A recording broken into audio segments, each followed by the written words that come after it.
Hello everyone, Baharampur থেকে আমি রিম্পা ছোট্ট একটা মিনি ব্লগ নিয়ে এসেছি। এই পচা গরমে সকাল সকাল রেডি হয়ে বেরিয়ে পড়ছি, যাচ্ছি একটা বিশেষ কাজে।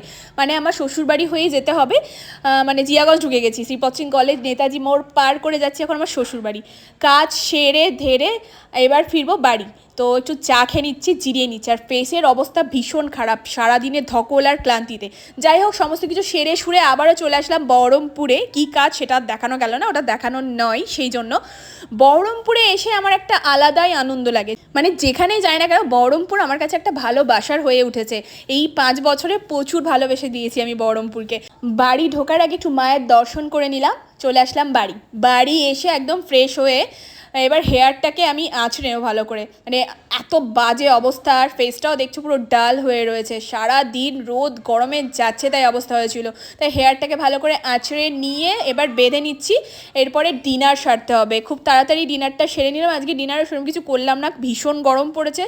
বাড়িতে এখন আর রান্না করতে ইচ্ছে করছে না, রেস্টুরেন্ট থেকে দুপুরেও খেয়েছি, তাই এখন আর অর্ডার করলাম না খাবার। এখন একটু ফ্রুটস কেটে নিলাম, আর ফল খেতে খেতে ভিডিওটা এখানেই এন্ড করছি। যদি ভালো লাগে লাইক শেয়ার